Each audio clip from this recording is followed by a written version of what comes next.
ہر انسان کی کوشش ہوتی ہے کہ وہ بزنس کرے جس میں انویسٹمنٹ کم ہو، محنت کم ہو، آؤٹ پٹ اس کا بہت زیادہ ہو۔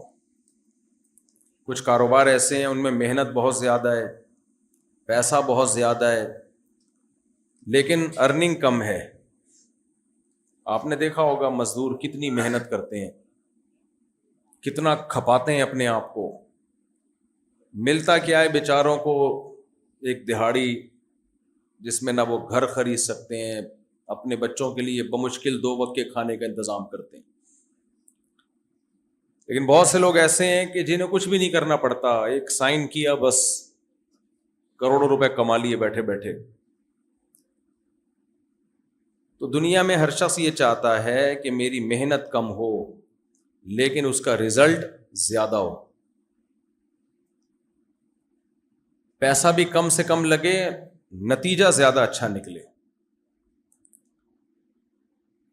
تو میری کوشش یہ ہوتی ہے کہ اللہ مجھے وہ کہنے کی توفیق عطا فرمائے جس میں محنت کم ہو لیکن اس کا فائدہ زیادہ، وہ باتیں میں اپنی زبان سے کہہ کے چلا جاؤں۔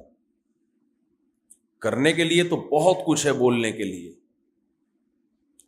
بہت ساری باتیں ہیں جو آپ کے سامنے رکھ سکتا ہوں، علماء سے آپ سنتے رہتے ہیں، لیکن اللہ سے دعا کرتا ہوں اے اللہ کم وقت میں وہ باتیں کہلوا دے جس میں بات کم ہو لیکن اس کا فائدہ زیادہ ہو۔ وہ کون سی باتیں ہیں؟ یہ جو میں نے ابھی قرآن کی آیت پڑھی ہے نا، اس میں وہ ساری باتیں موجود ہیں۔ دیکھو، ہم جس دین کو مانتے ہیں، جس کو اسلام کہا جاتا ہے، دنیا میں 2 ہی طبقات ہیں نا، دین کو، مذہب کو ماننے والے اور نہ ماننے والے۔ جو نہیں مانتے وہ ایتھیسٹ کہلاتے ہیں، ملحد کہلاتے ہیں، وہ عیش پرست ہوتے ہیں، وہ ان چکروں میں پڑتے ہی نہیں، لیلۃ القدر کیا ہے، تراویح کیا ہے، رمضان کیا ہے، وغیرہ وغیرہ۔ وہ کہتے ہیں مذہبی تمہاری باتیں ہیں بھائی۔ ابھی بہت بڑا طبقہ ایسا ہے جو رمضان کے روزے بھی کھا رہا ہے۔ مائک کی آواز مجھے سیٹنگ کچھ صحیح نہیں لگ رہی، گونج رہی ہے آواز۔ ابھی بھی بہت بڑا طبقہ ایسا یہاں ڈیفینس میں ہوگا جو رمضان میں روزے کھا رہا ہے، وہ ان کو بیوقوف سمجھتا ہے جو بیچارے نماز پڑھ رہے ہیں۔ لیکن آپ لوگ چونکہ یہاں آئے ہوئے ہیں، بیان بھی سنے آپ نے، امید ہے تراویح بھی پڑھی ہوگی، روزہ بھی رکھا ہوگا، تو کم از کم یہ کہا جا سکتا ہے کہ آپ مذہب کو ماننے والے ہیں، مذہب کے باغی نہیں ہیں، مانتے ہیں۔ ورنہ اتنا بھی کیوں کرتے، آ کے بیٹھتے کیوں؟ کسی مولانا کے بیان میں آ کے بیٹھنا یہ اس کی علامت ہے کہ آپ کسی نہ کسی درجے میں آخرت کو مانتے ہیں، اسلام کو مانتے ہیں۔ ورنہ مولانا صاحب سے آپ کو کیا ملے گا؟ ثواب کے علاوہ کچھ بھی بولیں؟ نہ میں یہاں بالو شاہی بانٹ رہا ہوں، نہ میں آپ کو پیسے کمانے کے یہاں طریقے بتا رہا ہوں۔ ابھی بھی آواز صحیح نہیں ہے مائک کی، مجھے خود الجھن ہو رہی ہے اپنی بات سننے میں۔ خیر، کسی کو بٹھا دیں، اللہ کرے سیٹ ہو جائے۔ نہیں، پنکھے بند ہونے سے نہیں ہوگا، یہ آواز گونج رہی ہے بہت زیادہ۔ تو ایکو کو ختم کر دیں بھائی، اور میری آواز مجھے ہی ٹکرا کے واپس آ رہی ہے، تو میں اپنا بیان سننے کے لیے تھوڑی آیا ہوں، میری آواز مجھے ہی آئے۔ تو ہم کسی نہ کسی درجے میں مانتے ہیں، ورنہ آپ مجھے سننے کے لیے کیوں آتے؟ کیا مل رہا ہے مجھ سے آپ کو؟ ٹائم میں کیا دے رہا ہوں؟ نہ میں کوئی کاروبار کا طریقہ بتا رہا ہوں آپ کو، نہ میں کوئی ہیلتھ کی ٹپس بتا رہا ہوں آپ کو۔ تو جو اللہ اس کے رسول صلی اللہ علیہ وسلم کو مانتے ہیں، اللہ نے ان کے لیے الگ کچھ اصول بیان کیے ہیں۔ جو نہیں مانتے ان کو تو قرآن پہلے منواتا ہے، اللہ اپنے وجود کے دلائل دیتا ہے، اپنی قدرت بتاتا ہے۔ جو مانتے ہیں ان کو اللہ واقعات سناتا ہے۔ قارون حضرت موسیٰ علیہ الصلاۃ والسلام کی قوم میں تھا، اور بے پناہ دولت تھی قارون کے پاس، جیسے کہ ڈیفنس والوں کے پاس رپورٹ یہ ہے کہ کافی اچھا پیسہ ہوتا ہے۔ یہاں میں غربت کے فضائل نہیں سناؤں گا کہ غریب 500 سال پہلے جنت میں جائے گا، اور نبی صلی اللہ علیہ وسلم نے دعا مانگی، اللہ مساکین میں میرا حشر کرنا. یہاں میں غربت کے فضائل نہیں بتاؤں گا، یہاں میں آپ کو دولت کے سائیڈ ایفیکٹ بتاؤں گا. سمجھ میں آ رہی ہے بات کہ نہیں آ رہی؟ دولت کے سائیڈ ایفیکٹ. کیونکہ جب انسان کا پیٹ خالی ہوتا ہے تو اسے اللہ یاد رہتا ہے، جب پیٹ بھرتا ہے تو وہ سب سے پہلے کس کو بھولتا ہے؟ اللہ. بنی اسرائیل موسیٰ علیہ السلام کی قوم تھی، غریب تھے، مسکین تھے، حضرت موسیٰ پہ ایمان لائے. لیکن بنی اسرائیل میں قارون ایک واحد شخص تھا جو تھا بنی اسرائیل میں سے، مگر موسیٰ علیہ السلام پر ایمان نہیں لایا، اور فرعون کے ساتھ تھا. وہ کیا تھا بھائی قارون میں؟ تھا بنی اسرائیل میں سے، موسیٰ علیہ السلام کے معجزے بھی دیکھ رہا ہے، قوم بھی ایک ہے، مگر بیٹھتا کس کے ساتھ تھا جا کے؟ ٹھکانا کس کے ساتھ؟ فرعونیوں کے ساتھ. اور فرعونی بھی اس کو گلے لگاتے تھے، حالانکہ فرعونی تو بنی اسرائیل کو چھوڑتے نہیں تھے، کوئی بنی اسرائیل کا بچہ پیدا اس کو قتل کرتے تھے. لیکن قارون کے ساتھ فرعونیوں کے جو تعلقات تھے بہت اچھے تھے. وجہ کیا تھی؟ قارون کے پاس وہ کچھ تھا جو ڈیفنس والوں کے پاس اب بھی ہے. سمجھ میں آ رہی ہے بات کہ نہیں آ رہی ہے؟ قارون کے پاس وہ کچھ تھا جو ڈیفنس والوں کے پاس ہے. نہیں تھا، نہیں ہے ڈیفنس والوں. اتنا پیسہ تھا، اتنا پیسہ تھا، ان مفاتحہ لتنوء بالعصبۃ اولي القوہ، کہ خزانوں کی چابیاں ایک جماعت لے کے چلا کرتی تھی. پہلے زمانے میں یہ ڈیجیٹل لاک وغیرہ نہیں تھے نا، اور ڈیجیٹل کرنسی بھی نہیں تھی. پہلے زمانے کی کرنسی تھی گولڈ، سونا اور چاندی. تو وہ باقاعدہ لاکروں میں رکھنی پڑتی تھی. تو لاکر تھے بہت سارے، ان کی چابیاں بہت ساری. تو ایک بہت بڑی جماعت ایسی تھی جس کا کام صرف چابیوں کی حفاظت تھی، اور چابیاں اٹھا کے چلتی تھی اس کے ساتھ. تو جب اللہ نے قارون کو اتنی دولت دی، اتنا پیسہ دیا، تو قارون کی کھوپڑی کیا ہو گئی؟ آؤٹ ہو گئی. اب اس کو موسیٰ علیہ السلام سمجھ میں ہی نہیں آ رہے تھے. تو سمجھ میں نہیں آ رہے موسیٰ علیہ السلام. وہ کہتے بھائی کوئی کاروبار کی بات کرو، کوئی بزنس کی بات کرو، کوئی ہیلتھ کی بات کرو، کوئی اچھا رشتہ ہو تو بتاؤ ہے بھائی، کوئی نئی اپورچونٹی ہو اس میں، کوئی لیدر کا بزنس ہو، کوئی گولڈ کا بزنس ہو، کوئی.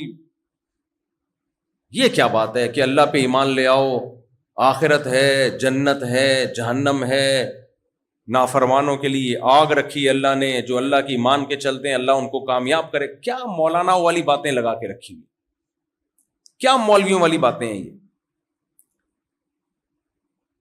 تو قارون کو موسیٰ علیہ السلام کی دعوت سننا اور ان کی بات کو ویلیو دینا ٹائم ویسٹنگ لگتا تھا. میں سمجھا پا رہا ہوں اپنی بات؟ کیا لگتا تھا؟ Time wasting. یہ ویسٹ کر رہے ہیں ٹائم. موسیٰ علیہ السلام نے نہیں چھوڑا قارون کو، کیونکہ موسیٰ علیہ السلام اللہ کے پیغمبر ہیں، اور پیغمبر کا کام ہوتا ہے بہرحال اللہ کا پیغام پہنچانا، چاہے سامنے والے کو اچھا لگے یا اچھا نہ لگے. دیکھو پیغمبر کے علاوہ جتنے بھی لوگ ہیں ان کو حکم یہ ہے کہ سامنے والے میں سننے کی، سمجھنے کی صلاحیت ہے تو آپ بات کریں، ادروائز آپ خاموش رہیں. لیکن پیغمبر کو حکم یہ ہے کہ پہنچانی ہے دعوت ہر قیمت پہ، اچھا لگے یا نہ لگے، ماننے کی امید ہو یا نہ ہو. یہ فرق ہوتا ہے پیغمبر میں اور غیر پیغمبر میں. یہ میں اس لیے بتا رہا ہوں کہ آپ لوگ سننے آئے ہیں تو میں سنانے آ گیا، نہیں آتے تو پھر تھوڑی آتا سنانے کے لیے آپ کو. پیغمبر کا کام ہے دعوت پہنچانا. موسیٰ علیہ السلام نے قارون سے کہا کہ تجھے اللہ نے اتنی دولت دی ہے، احسن کما احسن اللہ الیک، یہ اللہ کا تجھ پر احسان ہے جو اللہ نے تجھ پہ کیا. اللہ یہ چاہتا ہے کہ جیسے اس نے تجھ پر احسان کیا تو اللہ کی مخلوق پہ احسان کر، اس اللہ کو خوش کرنے کے لیے. وَابْتَغِ فِي مَا آتَاكَ اللَّهُ الدَّارَ الْآخِرَةَ، اور جو کچھ اللہ نے تجھے دیا ہے اس سے آخرت بنانے کی فکر بھی کر، آخرت کے لیے بھی ذخیرہ کر. وَلَا تَنْسَ نَصِيبَكَ مِنَ الدُّنْيَا، دیکھو جب انسان کا پیٹ بھرا ہوا ہوتا ہے اس کو سب سے بری بات موت کی لگتی ہے. آپ دوستوں کے ساتھ بیٹھے ہوئے ہو, گپ شپ لگا رہے ہو, تو محفلوں میں کس قسم کی گپ شپ ہوتی ہے؟ بہت ساری باتیں ہوتی ہیں انٹرٹینمنٹ کی. کرکٹ کے میچز پہ باتیں ہو رہی ہوتی ہیں کہ اگلی دفعہ کون ہار رہا ہے, پاکستان کتنے نمبر سے ہارے گا, جیتنے ویتنے کی تو باتیں ختم ہی ہو گئی ہیں. اگلی دفعہ تمہارا کیا خیال ہے کتنے نمبر سے ہارے گا پاکستان, اور اگلی دفعہ مہنگائی میں کتنا مزید اضافہ ہوگا, اگلی دفعہ الیکشن میں کتنی زیادہ مزید دھاندلی ہوگی. یہ سب باتیں ہمارے الحمدللہ حصہ ہیں. گپ شپ ہوتی ہے کہ اگلی دفعہ بارش میں مزید کتنی تباہی ہوگی, کتنا پانی گھروں میں آئے گا. یہ ہماری صبح و شام کی باتیں ہیں. جب ہم بیٹھتے ہیں تو یہ ساری گپ شپ لگ رہی ہوتی ہے. اس دوران اگر کوئی یہ باتیں شروع کر دے کہ دیکھو ایک دن ہم نے مرنا ہے, ایک دن ہم پھٹے پہ لیٹے ہوئے ہوں گے, ایک دن ہمیں غسل دیا جائے گا اور ہم ہل جل بھی نہیں سکیں گے, اور تمہارا کیا خیال ہے, تمہیں کیا لگتا ہے تم کون سے پھٹے پہ لیٹے ہوئے ہوگے؟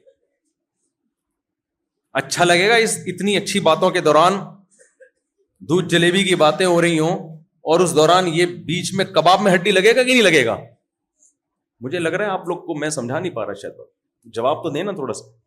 4 شادیوں کی باتیں چل رہی ہوں گرما گرم. اب دیکھو, اب ہوش میں آئے. 4 شادیوں کی ڈیفینس کے کسی لگژری ہوٹل میں بیٹھ کے باتیں چل رہی ہوں. یار اس نے جناب لڑکیوں سے شادی کر لی 4 اور سب کو الگ الگ بنگلے دے دیے. یہ باتیں چل رہی ہوں, ماحول گرم ہو اور حقے چل رہے ہوں. ایک بیچ میں بندہ باتیں شروع کر دے, ابے ایک دن مرنا ہے, پھٹے پہ لیٹے ہوئے ہوں گے, اب پتہ نہیں آغا خان میں مریں گے یا سول ہاسپٹل میں مریں گے, تو برا لگے گا نہیں لگے گا؟ اس کو بولیں گے بھائی نکل یہاں سے. پھر بھی وہ اڑ جائے, نہیں بھائی ایک دن سب نے مرنا ہے بھائی, پھٹے پہ لیٹے ہوئے ہوں گے, دفن کر کے جا رہے ہوں گے, منو مٹی پھینک رہے ہوں گے, کل شریف پڑھ رہے ہوں گے, یہ کر رہے ہوں گے, ہم مریں گے پیچھے دیگیں چل رہی ہوں گی, لوگ بیٹھ کے کھانے کھا رہے ہوں گے. کتنی ڈھیٹ پنا ہے یار, ہمارے نام پہ غم میں کھا رہے ہوں گے. یار غم میں چھوڑ دو کھانا 3-4 دن کے لیے, نہیں تمبو لگے گا اور ابا کی یاد میں لنگر بٹے گا. تو بیٹا یہ سب تیرے ساتھ بھی ہونے والا ہے, میرے ساتھ بھی ہونے والا ہے. تو کباب میں ہڈی لگے گا کہ نہیں لگے گا؟ یہ آدمی انسان چاہتا ہے عیش کی باتیں سنے, مزے کی باتیں سنے, لیکن پیغمبر لوگوں کی رعایت نہیں کرتے. وہ آ کے لوگوں کو ریئلٹی بتاتے ہیں. قارون کے پاس تو اتنی دولت, اتنا پیسہ, اتنی عیاشی, خزانے ہی خزانے, باندیاں, بیویاں, ساری نعمتیں عیاشی کی. اور موسیٰ علیہ السلام اسے سمجھا رہے ہیں لا تنسا نصیبک من الدنیا, بھائی دنیا میں تھوڑے دن رہنا ہے, زیادہ اس دنیا کو لفٹ کرانے کی ضرورت نہیں ہے. تو غصہ آئے گا نہیں آئے گا پھر قارون کو؟ ہے بھائی, کوئی بندہ آپ کے سامنے شو مار رہا, اب میری گاڑی دیکھ, لینڈ کروزر دیکھ, یہ میں نے ابھی 1000 گز کا بنگلہ لیا ہے, اور اب تو 4 شادیاں کوئی مسئلہ ہی نہیں میرے لیے, تو سوچ رہا ہوں 8 کروں, ہے بھائی, اور یہ اور وہ, اور میں ابھی دیکھ, ابھی تو میں ایک اور بحریہ ٹاؤن میں مزید پراپرٹی 15-20 پلاٹ خرید رہا ہوں. میرا ارادہ یہاں سے موو کر کے USA جا کے رہوں, یہ ملک نہیں کبھی ٹھیک ہوگا.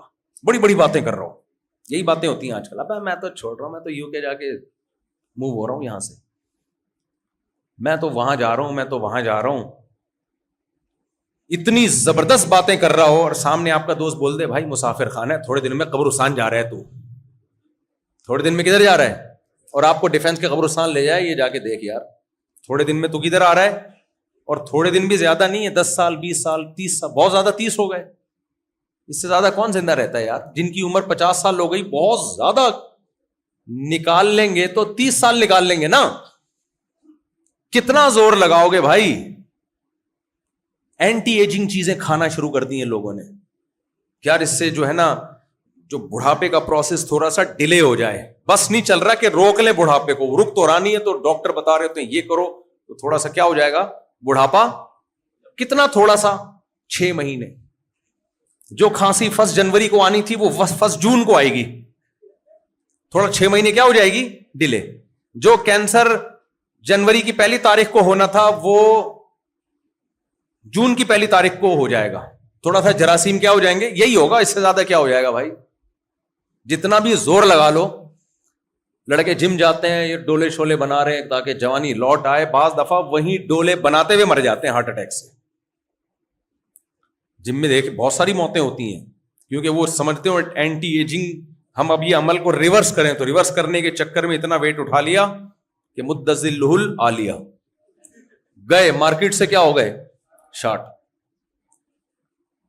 تو اتنی اچھی اچھی باتیں چل رہی ہوں, گپ شپ ہو رہی ہو, اور آپ اپنی نمائش کرا رہے ہو, یہ بنگلہ, یہ گاڑی, یہ بینک اسٹیٹمنٹ, اور کوئی بندہ بولے اب سب ختم ہو جائے گا, برباد ہو جائے گا, تھوڑے وہ قبرستان جا کے دیکھ, تیرے سے بڑا سیٹ تھا, اس کی لاش پہ لاکھوں کیڑے پڑے ہوئے ہیں. آپ کو غصہ آئے گا کہ نہیں آئے گا؟ کیوں غصہ آئے گا؟ یار اب مزے کی زندگی گزر رہی ہے, تھوڑا عیش کرنے دو. کیا موت کی باتیں, پھٹے کی باتیں, جنازے کی باتیں, قبر کی باتیں, کیا شروع کر دیا تم نے؟ تو اس لیے قارون کو سب سے زیادہ بغض اپنی سوسائٹی میں کس سے تھا؟ حضرت موسیٰ علیہ السلام سے, جو اللہ کے سب سے محبوب پیغمبر تھے اس وقت. یعنی اللہ کو روئے زمین پر اس وقت جن شخصیت سے سب سے زیادہ محبت, قارون کو اسی شخصیت سے سب سے زیادہ نفرت. کیوں بنی اسرائیل کو نفرت نہیں ہوئی, قارون کو ہوئی. کیوں؟ قارون کی جیب بھری ہوئی تھی, اور بنی اسرائیلی کیا تھے؟ غریب اور مسکین. جب آپ کے پاس عیش و عشرت کا سامان ہوتا ہے, آپ کو موت کے سوا دنیا کی ہر چیز اچھی لگتی ہے. میں سمجھا پا رہا ہوں اپنی بات؟ آپ کو میں برا تو نہیں لگ رہا؟ سنو, آپ بھی مجھے بھگا دو یار, کیا باتیں لے کے بیٹھ گئے ہو.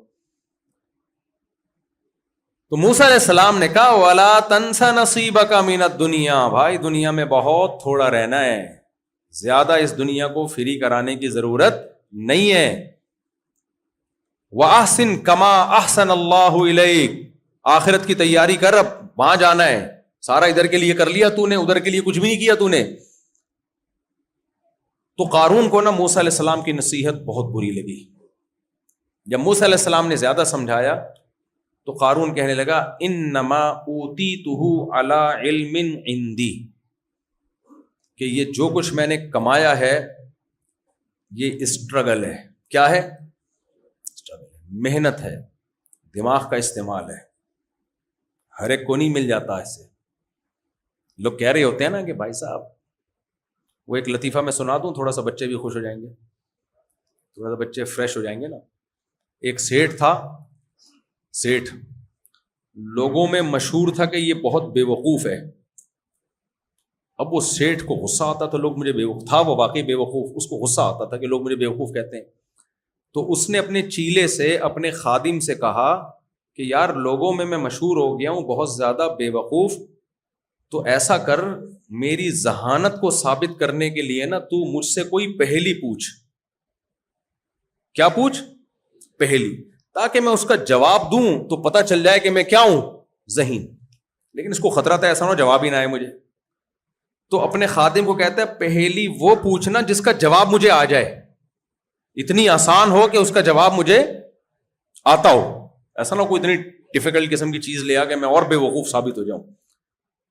اگر مجھے اس کا جواب نہیں آیا, تو نے پہیلی پوچھی اور مجھے اس کا جواب نہیں آیا, میں تیرے کو چھوڑوں گا نہیں. میں اس نے بولا یار یہ تو بڑی مصیبت میں ڈال دیا, کوئی ایسی آسان پہیلی لے کر آؤ مارکیٹ میں کہ پاگل سے پاگل کو بھی اس کا جواب آتا ہو. تو اب اس نے سوچ کے ایک پہیلی بنائی. بولا دیکھ, ایک جانور ہے چھوٹے سے قد کا, دم لمبی, اور میاؤں میاؤں کرتا ہے. کیا کرتا ہے؟ چولہے کے گرد گھومتا ہے, میاؤں میاؤں کرتا ہے. بتا کیا ہے؟ اس نے کہا نا اتنی آسان پوچھو نا تاکہ پتا تو جواب آئے نا, ورنہ میں پٹوں گا. بتا کیا ہے وہ؟ سیٹ بولتا ہے, کافی دیر سوچ کے کہتا ہے مرغا. کیا کہتا ہے؟ اب یہ خادم نے بولا اگر میں نے بولا کہ جواب غلط ہے تو میں تو پٹوں گا. تو ایک خادم کہتا ہے حضور یہ اتنی مشکل پہیلی, اس کا آپ نے صحیح جواب دے دیا, یہ مجھے لگتا ہے کسی نے بتایا ہے آپ کو, گمانٹی ہوئی ہے یہ. یہ بے ایمانی ہوئی ہے. لگتا ہے کسی نے آپ کو اتنا مشکل ڈیفیکلٹ پہلی میں نے پوچھی اور آپ جواب دے دیے. کوئی لگ رہا ہے کسی سے کان میں بتایا ہے یہ نہیں ہو سکتا. کہتا ہے نہیں عقل کی دوڑ ہے. یہ کیا ہے؟ عقل کی دوڑ ہے بھائی, کسی نے بتایا نہیں ہے. تو یہ تو لطیفہ ہے کسی بے وقوف سیٹھ کے بارے میں, لیکن میں اور آپ, میں خود بھی اس میں شامل ہوں, ہم اس سیٹھ سے بھی بڑے بے وقوف ہیں جو قارون کی طرح یہ سمجھتے ہیں کہ ہمیں جو نعمتیں ملی یہ اللہ کا احسان نہیں ہے, یہ ہمارے عقل کی دوڑ ہے, یہ ہماری اسٹرگل ہے, ہماری محنت ہے, مائنڈ استعمال کیا ہے, بزنس میں دماغ لگایا ہے. ہر ایک کو تھوڑی مل جاتا ہے ایسے, ہر ایک کو تھوڑی مل جاتا ہے. بھائی ہم نے محنت کی ہے بچپن سے. موٹیویشنل اسپیکر بھی بتا رہے ہوتے ہیں نا, دیکھو 7 کامیاب ترین دنیا کے, وہ کہتے ہیں نا 7 عادتیں کامیاب ترین لوگوں کی, بتاتے ہیں نا 7 ہیبٹس, 7 عادتیں وہ اختیار کر لو تو وہ کامیاب ہو جاؤ گے. تو بڑے بڑے کامیاب لوگوں کی ان کے پاس رپورٹیں ہوتی ہیں کہ دیکھو ان کے اندر یہ 7 عادتیں تھیں. صبح جلدی اٹھتے تھے, رات کو دودھ پی کے سوتے تھے 1 گلاس وغیرہ وغیرہ. اچھے بچے تو یہ کرتے ہیں نا, رات کو دودھ پی کے سوتے ہیں. پہلے زمانے میں یہ سونا کرتے تھے, اب دودھ پتی پی کے سو رہے ہوتے ہیں, اب تو گٹکے کھا کے سو رہے ہوتے ہیں. اور پھر وہ ایسے تھے اور ویسے تھے, ان میں برداشت تھی, پیشنٹ وغیرہ وغیرہ, ٹش پش, بہت ساری چیزیں ملا کے 7 وہ علامتیں جو کامیاب لوگوں کی ہیں. آپ اپنے اندر یہ علامتیں پیدا کر لو, آپ بھی وہاں تک پہنچے ہوئے ہو. وہ آدھی بات کر رہے ہوتے ہیں. آپ جب ہسٹری میں ریسرچ کرو گے تو آپ کو 7 کے بجائے 14 علامتیں نظر آئیں گی جو بہت سے لوگوں میں تھیں, مگر کامیابی ان کے قریب بھی نہیں پھٹکی. سمجھ میں آ رہی ہے بات کہ نہیں آ رہی؟ کامیابی قریب بھی نہیں پھٹکی. جب وہ کامیابی کی انتہا تک پہنچنے والے تھے, پاکستان میں تو ایسا بھی ہوتا ہے, تو اتفاق سے گٹر کا ڈھکن کھلا ہوا تھا, بالآخر گئے. حالانکہ ان میں 7 کے بجائے کتنی علامتیں تھیں؟ بولو 14. آپ کہہ سکتے ہو کہ یہ تو یہاں گٹر کا ڈھکن کھلا ہوا تھا اس لیے اتفاق سے گر گئے اور سارا پروگرام ہی ان کا کامیابی کا بڑھ گیا. تو وہاں تھوڑی ہوتا ہے یار. یہ کتاب ان ملکوں کے بارے میں لکھی گئی ہے, یہ ان کنٹریز کے بارے میں لکھی گئی ہے جہاں گٹر کے ڈھکن کھلے نہیں ہوتے, بلکہ پتہ ہی نہیں ہوتا گٹر ہے بھی کہ نہیں ہے. ان ملکوں کے بارے میں, وہاں اگر یہ 7 علامتیں پائی جائیں گی تو آپ کامیاب لازمی ہوگے. میرے بھائی ان ملکوں کے مسائل کچھ اور ہیں. جب یہ کووڈ آیا ہے نا, تو اس میں بہت سے ایسے لوگ دنیا سے گئے ہیں جن میں 21 علامتیں پائی جاتی تھی. صحیح ہے, کووڈ نے آ کے جھاڑو کی طرح. یار آپ لوگ پتہ نہیں بول کیوں نہیں رہے, میں بھی تو تھکا ہوا ہوں. آپ تو جواب سینٹنس کنپلیٹ کیا کریں. میں بچوں سے خاص طور پہ کہہ رہا ہوں, جو بزرگ بیٹھے ہیں تو ہمارے قابل احترام ہے. تو ان میں 21 علامتیں پائی جاتی تھیں. ایک وائرس گیا ہے اور ساری علامتوں کی ایسی کی تیسی کر دی. اس نے بولا دفعہ ہو یہاں سے, جھاڑو پھیر دی. ورلڈ ٹریڈ سینٹر جو لگائے جا کے جہاز, ہم نہیں کہہ رہے کوئی اچھا کام ہوا, انسانیت کا قتل جہاں بھی ہوگا اس کی مذمت کی جائے گی, لیکن اس میں بڑے بڑے لوگ تھے میرے بھائی. وہ تصور کر سکتے تھے کہ دنیا میں ایسا بھی ہوتا ہے جہاز اڑ کے عمارت میں گھس جائے؟ کوئی تصور کر سکتا تھا؟ ڈمپر کے نیچے وہ لوگ بھی آتے ہیں جو 7 جن میں کامیاب لوگوں کی علامتیں پائی جائیں. ڈمپر والے میں ایک علامت نہیں تھی, کامیاب ہو گیا وہ. کیا خیال ہے؟ بندہ مار کے بھاگ بھی گیا, دوبارہ سے دوسرا ڈمپر چلا رہا ہے وہ. میں ان علامتوں کا منکر نہیں ہوں, پیدا کر لو وہ علامتیں, اچھی بات ہے. اچھے لوگوں شریف تو کہلاؤ گے نا, بھلے کامیاب نہ بھی ہوئے. لیکن میرے بھائی قرآن جس چیز کو کامیابی کہتا ہے وہ بالکل الگ ہے. مادہ پرست لوگ جس چیز کو کامیابی کہتے ہیں وہ بالکل الگ دنیا ہے. نبی صلی اللہ علیہ وسلم نے ارشاد فرمایا, بہت سے پیغمبر دنیا میں ایسے آئے ہیں, انہوں نے دعوت کا کام شروع کیا, ایک شخص بھی ابھی ایمان نہیں لایا اور ان کو قتل کر دیا گیا پیغمبروں کو. دنیاوی لحاظ سے یہ کامیاب تھے یا ناکام؟ دنیاوی لحاظ سے ناکام, ویژن کمپلیٹ ہی نہیں ہوا. لیکن قرآن کیا کہتا ہے؟ کامیاب. دنیا میں سکسیس کی ڈیفینیشن کچھ اور ہے, خدا کی نظر میں سکسیس کی ڈیفینیشن کچھ اور ہے، وہ بالکل ہی الگ ہے.